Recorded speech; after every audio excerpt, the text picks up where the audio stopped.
안녕하세요. 안녕하세요. 네, 간단한 자기소개 부탁드립니다. 네, 안녕하세요. 저는 나를 아프게 한 건 항상 나였다를 쓴 이혜진입니다. 네. 오늘 오랜만에 출연해 주셨는데 제가 오늘 좀 궁금한 게요. 외롭지만 타인과 가까워지는 것이 불편한 회피형 유형의 사람들이 가지고 있는 특징이라고 할 만한 게 어떤 게 있을까요? 첫 번째로는 굉장히 독립적인 특성을 떠올려 볼 수 있었어요. 어떠한 문제가 생겨도 웬만하면 스스로 다 해결을 해요. 근데 안 되는 것도 있잖아요. 그래도 혼자 감당하려고 노력을 해요. 내가 감당할 수 없는 감정이어도 내가 이거 얘기해봤자 저 사람이 어차피 뭐 도움을 줄 수도 없고 부담만 줄 수도 있고 그러니까 어차피 이 감정 내가 알아서 해야지 라고 독립적으로 혼자 해결하는데 매우 익숙해져 있는 모습을 발견해요. 그리고 두 번째 특성을 생각을 해보니까 가장 대표적으로 우리 빠른 손절 있잖아요. 아 이거 별로야? 아, 이 관계 불편해? 끝. 이렇게 빠르게 결론을 내리는 거죠. 손절까지 아니더라도 같은 관계 속에 있더라도 스스로 아 여기까지다. 이 사람이랑은 여기까지 끝이야. 더 갈 것도 없어. 라고 혼자 결론을 빠르게 내버리는 거죠. 상대방은 무슨 일이 벌어지는지 모르는 채 갈등이 분명히 있었는데 이게 해결되지 않은 채 종결이 돼버려요.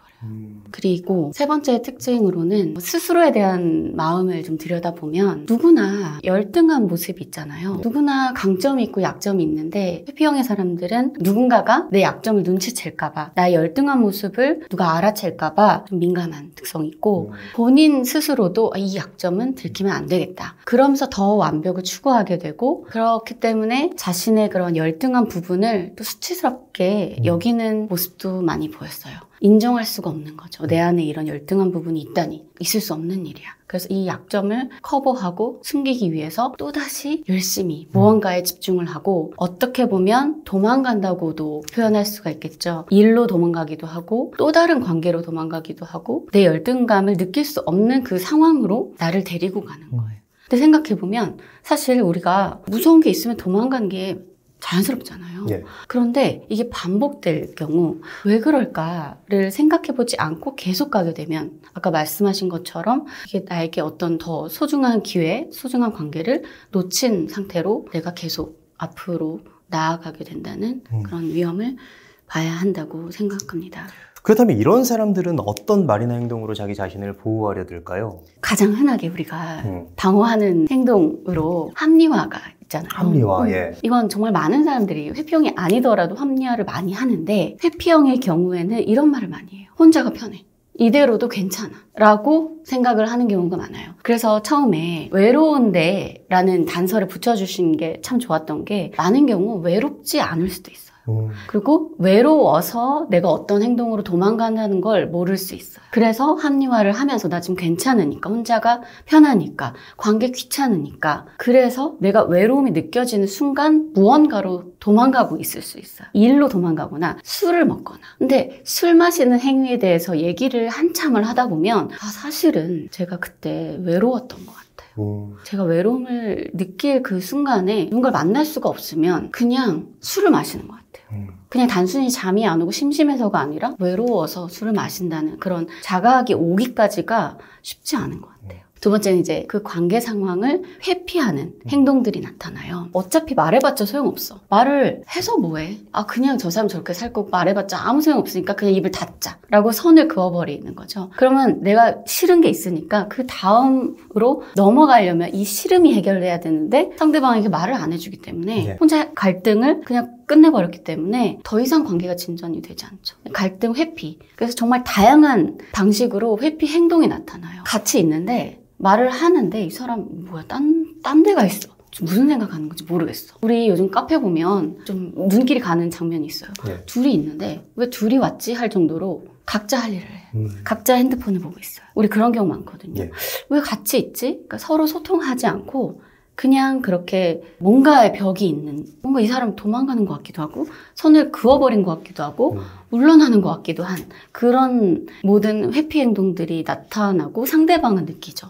이 사람? 뭐지? 뭔가 내 얘기에 더 깊어지고 있는 것 같지가 않다는 느낌을 줍니다. 느낌이죠. 그렇죠. 내가 A를 얘기했는데 A에 대해서 얘기 않고 딴 얘기를 해요.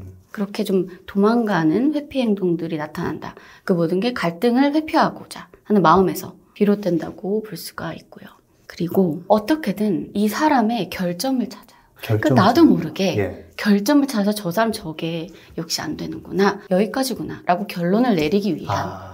제가 지금 결혼하고 싶은 사람의 조건이 3개가 있는데 1번, 2번은 오케이가 돼요. 근데 3번이 안 되더라고요. 그걸 확인했어요. 그래서 결혼을 안 하기로 했어요. 혼자 결정을 내려요. 상대방은 전혀 몰라요. 상대방은 이 사람이 나와 결혼을 하지 않기로 결정했다는 걸 몰라요. 근데 그 회피형의 생각을 한 사람은 3번이 발견되었기 때문에 안 된다? 그리고 결론이 나요.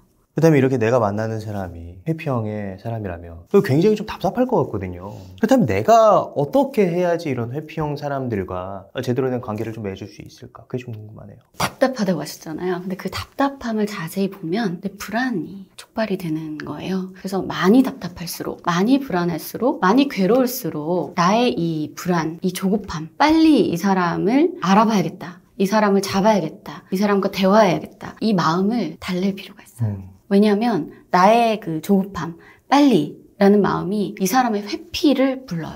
결과적으로. 맞아요. 네. 이게 어떻게 보면은 내가 한 발짝 더 다가가면 회피형 유형은 2발짝 멀어지잖아요. 그럼요. 네. 왜냐하면 이거 위험한 거야. 나 지금 준비 안 됐고 안 안전한데 왜 안전함을 주지 않고 더 불안해져. 그럼 뒤로 가는 게 합리적이죠. 그래서 회피형 같은 사람과 더 잘 지내고 싶다면 이 사람이 지금 안전하다고 느끼지 않는구나. 근데 나는 조급하구나. 이 2가지의 마음을 각각 알아주는 게 필요해요. 나는 이렇고 저 사람은 저렇구나. 그렇게 좀 마음을 좀 분리해서 내 마음 내가 알아서 하고 저 사람의 안전하지 않음은 존중해야겠죠. 그래서 내가 좀 이 마음이 조급함이 달래진다면 입장을 바꿔서 한번 생각해 보는 거야. 저 사람 왜 그러지? 왜 나한테 이 얘기를 해야 되는데 더 멀어지지? 딴 얘기하지? 얘기하고 싶지 않아 하지? 왜 그럴까? 입장을 생각을 해보는 거야. 저 사람은 어땠을까? 저 사람에게 분명 그럴 만한 사정이 있었을 거란 말이죠. 단순히 저 사람 저렇게 멀어지는 게 나를 사랑하지 않는 증거야 라고 생각하는 게 아니라 내 입장에서 벗어나서 저 사람이 저렇게 2걸음 뒤로 가는 데에는 이유가 있겠다. 근데 사실 이렇게 생각하려면 내가 안정이 되어야겠죠. 그래서 우리가 조금 더 합리적으로 행동할 필요가 있는 것 같아요. 이 사람이 회피형이지만 내가 잘해보고 싶다. 그렇다면 일단 내 불안을 달래고 저 사람이 저렇게 행동할 수밖에 없는 이유를 내가 공감해야 돼요. 그 사람에게 공감을 돌려주는 것까지는 너무 많은 일일 수 있는데 일단 나라도 저 사람이 왜 저렇게 2발자국 가는구나. 나의 어떤 행동과 말이 저 사람이 더 멀어지게 하는구나. 그것을 자기가 알고 이 상황 자체를 받아들일 수 있는 그 상태로 가는 것이 2번째 단계예요. 이게 굉장히 중요하다고 생각이 드는 이유가 사실 내가 지금 이 자리를 지키고 있는 게 굉장히 중요한 게 회피형 유형의 사람들도 사실은 그 사람과 가까워지고 싶은 욕망을 가지고 있잖아요. 그런데 이제 자신의 어떤 버림받을지도 모른다는, 치부가 들킬지도 모른다는 그런 두려움 때문에 계속 도망가는 건데 도망가다 보면 하고 멀어졌네 하고 다시 온단 말이죠. 이게 계속 반복되면서 그 거리가 조금씩 짧아지는 것 같아요. 그러면서 회피형 유형의 사람들도 안전형 유형의 사람으로 바뀔 수 있는 그럼요. 것 같다라는 생각이 들거든요. 맞아요. 그래서 입장 바꾸고 이 사람의 상황에 공감이 됐다면 마지막으로는 믿음을 주는 거예요. 믿음을 줘라. 나는 당신과 좋은 관계를 하고 싶다. 그리고 당신이 부담스러워하는 그 이야기를, 당신에 대한 정보를 이야기해도 나는 들을 준비가 돼 있다. 라는 믿음을 줄 수 있을 때 회피형의 사람은 믿고 조금 꺼내보겠죠.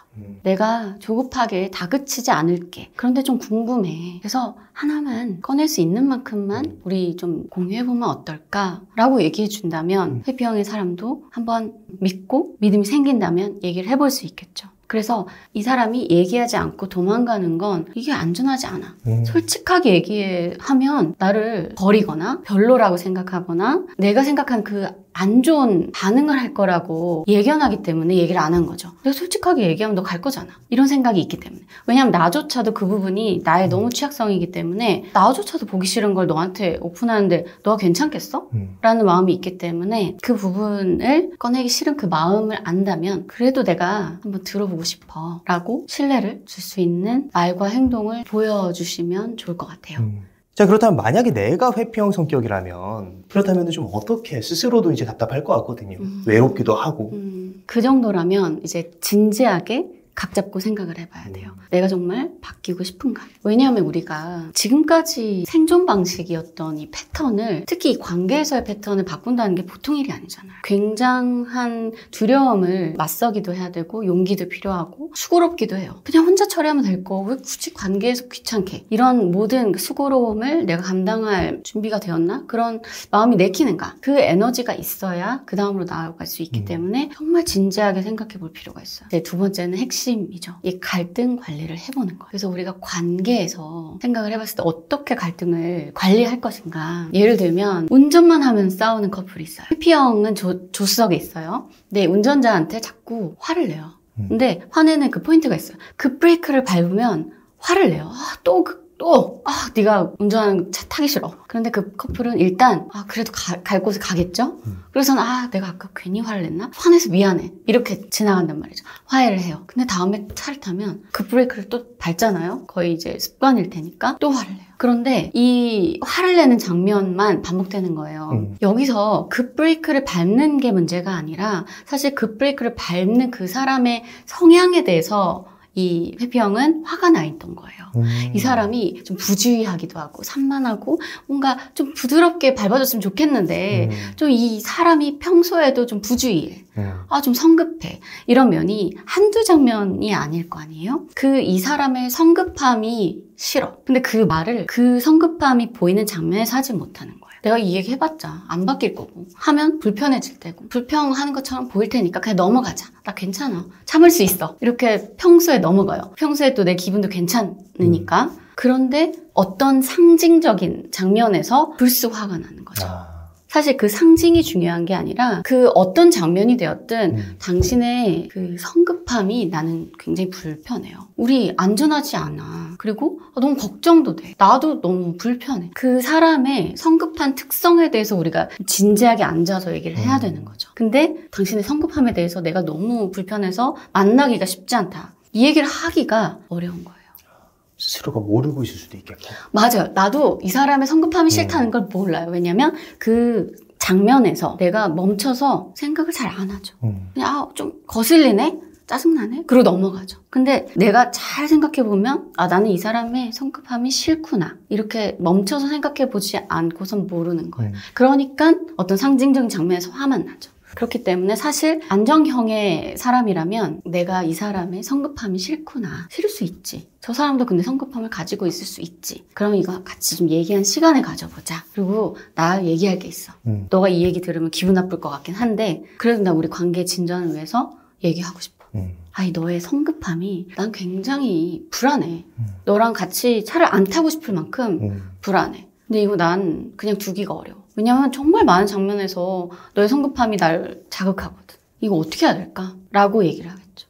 그리고 상대방이 나를 배려해서 조금 조심할지 말지는 상대방의 결정이겠지만 나는 얘기를 해본 거죠.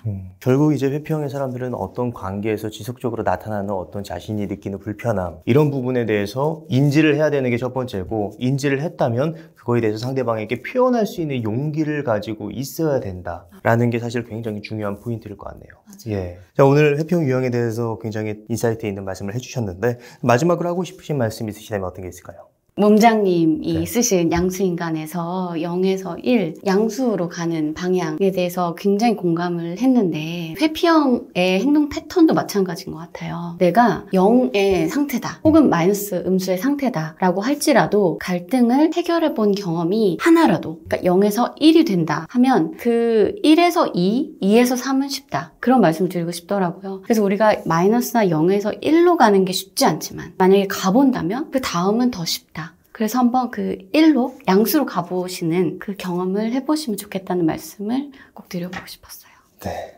오늘은 이혜진 상담사님을 모시고 외롭지만 아무도 만나고 싶지 않은 회피형 유형의 사람들의 특징과 이런 사람들이 어떻게 관계를 해야 되는지, 그리고 내 주변에 이런 사람들이 있을 때 어떻게 관계를 맺어야 되는지에 대한 이야기를 나눴습니다. 그럼 오늘의 심리학은 여기까지 하도록 하겠습니다. 좋은 말씀 해주셔서 감사합니다. 감사합니다.